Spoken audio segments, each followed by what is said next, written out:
എല്ലാവർക്കും good morning. ഇന്നത്തെ ദിനചര്യ എണീറ്റോടെ ഇരുന്നതാണ്. ഇന്ന് കോളേജൊന്നും ഇല്ലാത്തതുകൊണ്ട് ഇത്തിരി ഒന്ന് ഇതായിട്ടാണ് എണീറ്റ്. അല്ലെ പൊലച്ചൊക്കെ 5 മണിക്കെല്ലാം എണീക്കുന്നതല്ലേ. ഇന്ന് കുറച്ച് നേരം വൈകിപ്പോയി. ഇനി ഇതാ രാവിലത്തെ കാര്യങ്ങളെല്ലാം തുടങ്ങട്ടെ.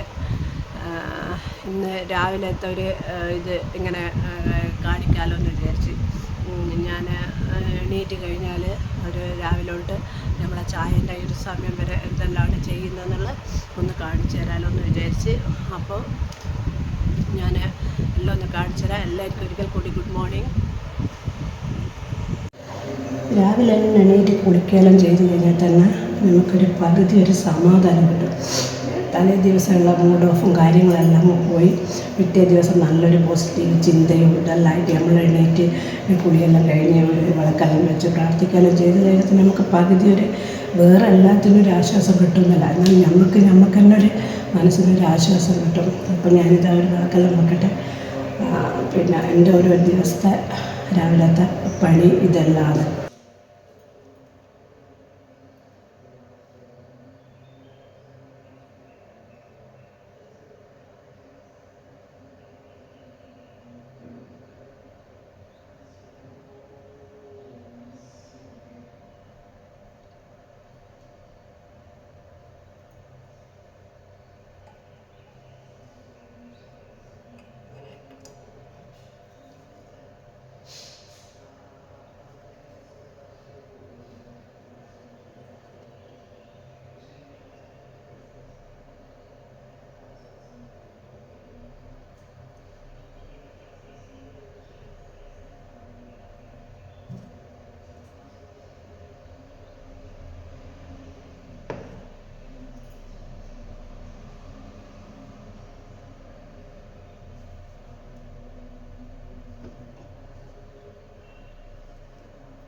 കുളിയും ജപവും എല്ലാം കഴിഞ്ഞ് കഴിഞ്ഞാൽ പിന്നെ നമ്മൾ നേരെ വരും അടുത്തേക്ക് അടുക്കളയിലേക്കല്ലേ. അടുക്കളയിൽ ഈ പറഞ്ഞ പോലെ ഇന്നത്തെ ചായൻ്റെ ഇതെല്ലാം ഇനിയിപ്പം നോക്കട്ടെ. ദോശക്ക് അരി ഇട്ടിട്ടുണ്ട്. ഇനിയിപ്പോൾ അത് അരക്കട്ടെ, ദോശ വീഴട്ടെ. പിന്നെ പച്ചരീൻ്റെ ദോശയാണ്. ഞാൻ ഇതാക്കട്ടെ, എന്നിട്ട് കാണിക്കാം.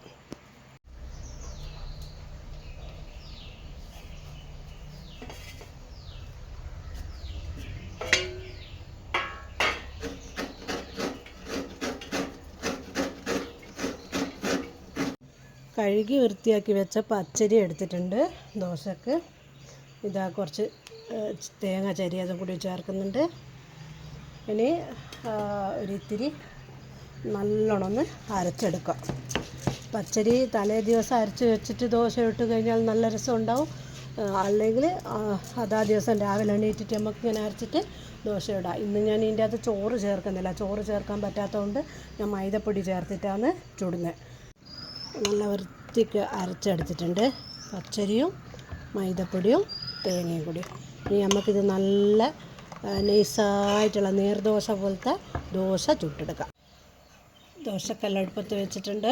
ഗ്യാസ് മേലാണ് വെച്ചത്. ഒരിത്തിരി വെളിച്ചെണ്ണ ഒന്ന് ആക്കി കൊടുക്കാം. ഞാൻ വെറും കട്ടി കുറഞ്ഞ ദോശയാണ് ചുടുന്നത്.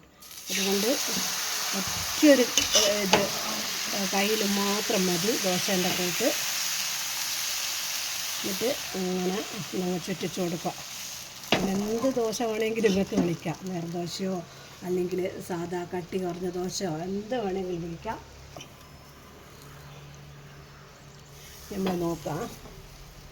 ഇങ്ങനത്തെ ദോശയാണ് ഇവിടുത്തെ മക്കൾക്ക് ഇഷ്ടം. ചെറിയ കട്ടി കുറഞ്ഞ ദോശ എന്ന് പറയും. അതിന് ഇതേ മാർഗ്ഗമേ ഉള്ളൂ. എന്താ വെച്ചാൽ ഇങ്ങനെ രാവിലെ തന്നെ പച്ചരീൻ്റെ അരച്ച് ഇത്തിരി മൈദപ്പൊടിയോ ചോറ് കൂട്ടുകയോ പറ്റുന്നതാണെങ്കിൽ ചോറ് കൂട്ടിയിട്ട് ചുട്ടാൽ മതി കേട്ടോ. ഇങ്ങനെ നല്ല നൈസായിട്ട് കിട്ടുന്ന നീർദോശ പോലത്തെ ഇത് കിട്ടും. ഉണ്ടാ. ഇനി നമുക്ക് തക്കാളി ചട്നി ആക്കാൻ വേണ്ടിയിട്ടുള്ള സാധനം എടുക്കാം. തക്കാളി 2 എണ്ണം, കുറച്ച് കറിവേപ്പില, കുറച്ച് വലിയ ഉള്ളി, പിന്നെ ഒരു 3-4 അല്ലി വെളുത്തുള്ളി. ഇനി നമുക്ക് തക്കാളി ചട്നി എങ്ങനെയാണ് ആക്കുന്നതെന്ന് നോക്കാം. ഇനി തക്കാളി ചട്നി ആക്കാൻ വേണ്ടിയിട്ട് ഞാൻ ചീനച്ചട്ടി വെച്ചിട്ടുണ്ട്. കത്തിക്കട്ടെ, നല്ലോണം ചൂടാവട്ടെ. ചൂടായ ചീനച്ചട്ടീൻ്റെ അകത്ത് കുറച്ച് വെളിച്ചെണ്ണ ഒഴിക്കാം.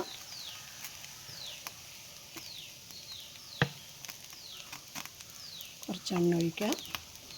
ചൂടായ എണ്ണേൻ്റെ അകത്ത് വെളുത്തുള്ളി ഇടുക. ഇങ്ങനെ വെക്കാം. തീ കുറച്ച് കുറക്കാം, കുറച്ച് പുകയുന്നുണ്ട്. എന്നിട്ട് ഗരം മല്ലിപ്പൊടി ഇട്ട് കൊടുക്കാം. വെള്ളുള്ളി,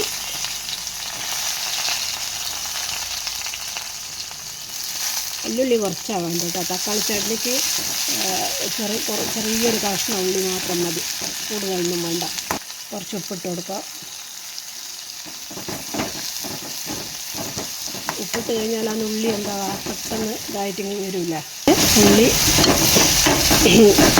ഒന്ന് വാടിക്കഴിഞ്ഞാൽ നമുക്ക് തക്കാളി ഇട്ട് കൊടുക്കാം. ഒന്നിതാവട്ടെ.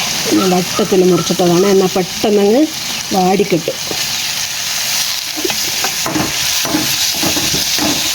നല്ലോണം മിക്സായി കൊടുക്കാം. ഇനി വേണ്ട പൊടികളെന്ന് പറഞ്ഞാൽ അത്രക്കാർ വലിയ പൊടിയൊന്നും വേണ്ട.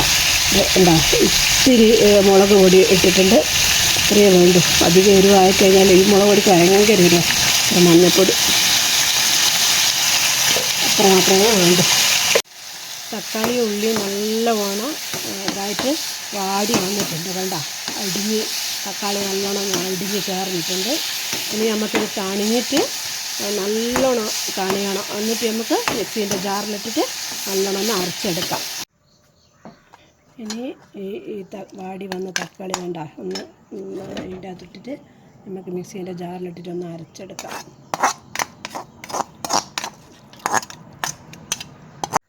ഇനി ഈ തക്കാളി ചട്നിക്ക് നമുക്കൊരു വറവ് ഇടണം. കുറച്ച് വെളിച്ചെണ്ണ എടുക്കുന്നുള്ളൂ കേട്ടോ. ഇത്തിരി വെളിച്ചെണ്ണ എടുത്ത് ഇത്തിരി കടുവും, കുറച്ച് കടുവും, എന്നിട്ട് നമുക്ക് ഒരു 2 അല്ലി വെളുത്തുള്ളി ഉണ്ടാ ഞാനിങ്ങനെ ചെറുങ്ങനെ ഇതാക്കിയത് അതൊന്ന് ഇട്ട് കൊടുക്കാം. കുറച്ചുകൂടി ഒരു രുചി കൂട്ടാൻ വേണ്ടി കുറച്ച് കറിവേപ്പില.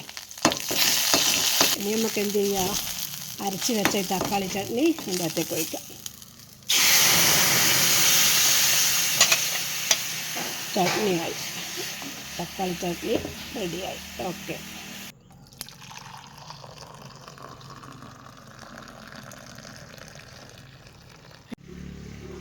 നല്ല ദോശയും ചമ്മന്തിയും തിന്നിട്ട് എല്ലാവരും ഇങ്ങനെ ഈ ദോശ ഒന്ന് ചുട്ട് നോക്കുക കേട്ടോ. ചട്നിയും ഇങ്ങനെ ഒന്ന് ആക്കി നോക്ക്, നല്ല രസമുണ്ടാവും. രാവിലത്തെ ചായയും ഇതിൻ്റെ പണിയെല്ലാം കഴിഞ്ഞ് കഴിയുമ്പോഴത്തേക്ക് നടുവിനെല്ലാം പ്രശ്നം, ഇരുന്നൂടോ നടുവേദന. അപ്പോൾ